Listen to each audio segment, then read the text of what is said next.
Working on the rear shell, I've got my cartridge slot started there. The game fits in there, but I might want to make it a little bit deeper just to strengthen this small layer of wood that goes right there. It's going to be tricky to carve that all out and have it be strong enough. I started with the front shell because I thought that it was going to be the harder of the two with these buttons that have to look good, but the rear shell is going to be tricky as well. Something that I wish I had noticed before starting is that the rear piece is quite a bit thicker than the front piece.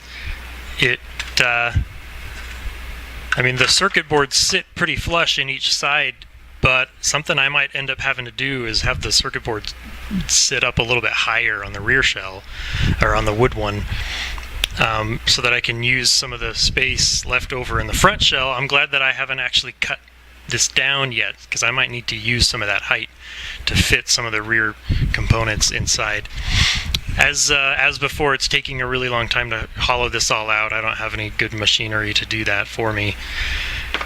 The rear shell has this sort of weird, I didn't notice this before, and because it's never mattered, but this chunk of it in the middle sticks up higher than the rest, so if I want it to look the same, I'll have to sand that down before I try to cut these ridges in there. It's going to be tricky. This is a thin piece of plastic in there, and that's going to be really fragile when it's made of wood, so I might make it just a little bit thicker than it is on the plastic one.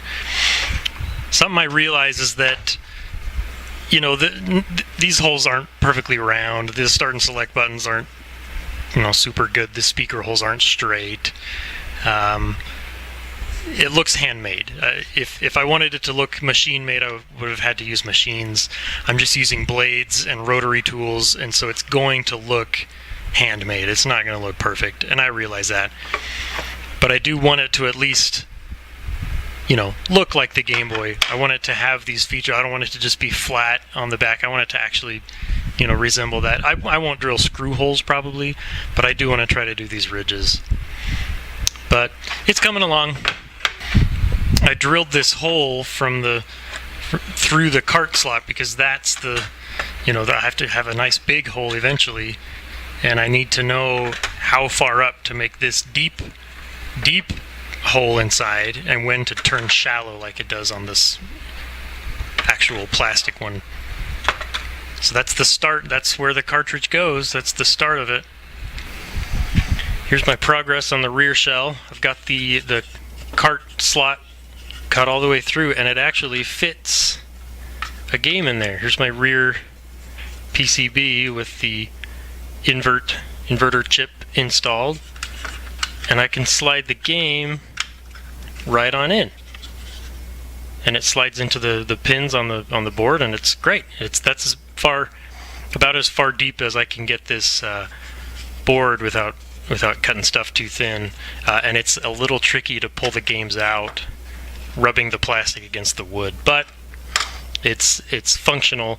I had to trim down the board a little bit to fit it in, but the wood has really held together really well, so I'm really happy about that. It's awfully thin on some of these edges, so I carved a notch for the link port and the volume dial, and I had to, this AC adapter port sticks out pretty far, so I had to dig down a little bit to fit that in there, but it fits pretty well, and I'm pretty happy with how that goes in. I haven't destroyed this part, and that's what I'm the most happy about.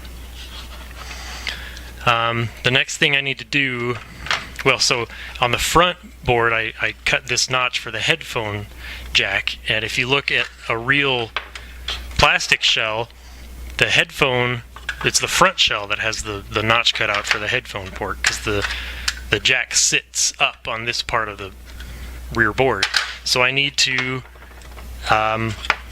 find a way when this is in there to sort of mount this right where it's supposed to go, so that the top piece will fit right in there, slide right in there. I still haven't trimmed down these edges on the front because I'm not exactly sure just how much room I'll need, and I'm glad that I haven't yet. It's too thick the way it is. Hopefully I can trim it down some, because it's it's the right size and everything, but it's obviously too thick. It feels huge in my hands if I hold it like that. I need to carve some space in here for this soundboard in there, or maybe I can just rotate it and stash it somehow. Haven't figured that out. And I want to make room for a rechargeable battery. I want to use one of those big 18650 batteries. There's lots of good milliamp hours in those, and they're 3.7 volts, and apparently a Game Boy, even though it takes 6 volts from the wall, apparently they run okay on 3.7 volts. So I do need to get around. There's I can't tell what it is. Maybe once I add the grooves, it'll look more like a Game Boy, but there's just something about it doesn't quite look right to me yet.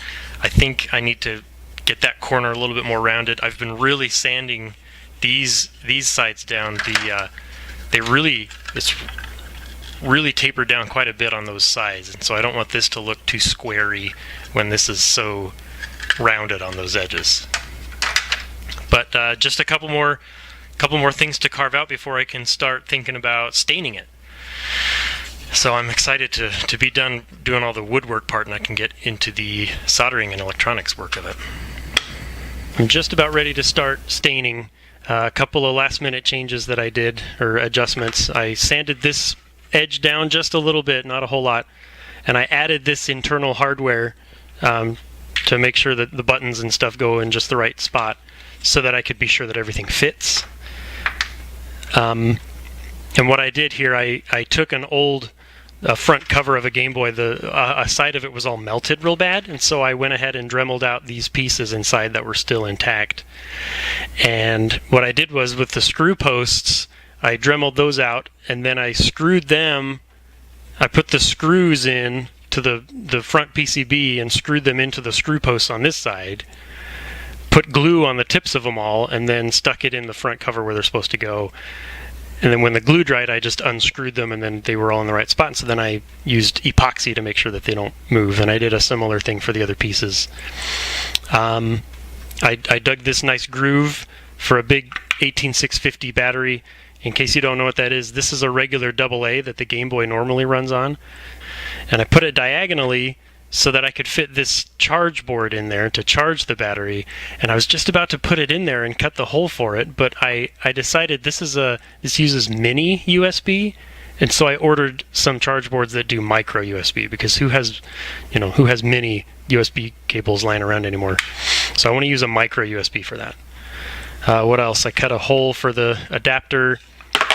I made sort of a design decision on the back here. I'm not going to do the lines going across, and I could stand to make these corners a little bit more rounded, and I'm not going to do that either, because to fit the AC adapter port in there, I had to kind of dig that way down, that groove there, and I'm not sure if I did something wrong there, but if I hold that up to the light, I can see right through it in the corner. The wood is really thin right here. So if I'm almost worried to sand it down just to stain it, because it's really thin right there. So I'm not going to round those edges anymore. And as for the lines, I couldn't think of a good way to reliably make them look clean and straight, because I don't have any real woodworking tools.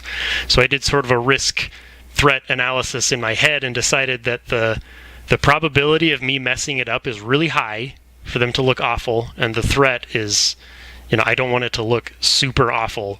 And so I decided, you know what, it's just going to look like a block of wood on the back, and I'm okay with that. I need some way to secure that headphone port right there. Probably just, I don't know, it would be good to use screw posts so that I can remove it if I need to. I don't want to just glue it there, but it fits just fine. So what else did I do? I think it's about it. So what I need to do is, when the micro USB charge boards come in the mail, I need to finish digging that out, cut the hole in the bottom for the micro USB port, and these have lights on them, LEDs on them, so you can tell if it's charging or if it's done charging. So it'd be good to have some sort of hole. Maybe I can fill it with a diffuser, so some substance that diffuses the light so that you can see if it's charging or done charging right there on the back. But right there, I can almost tell with just the light that's in the room how thin that wood is, so I need to be really careful there too. But I'm just about there, just about ready to stain. And here's the stain I'm going to use. So it's a nice walnut, nice woody brown color for the Game Boy.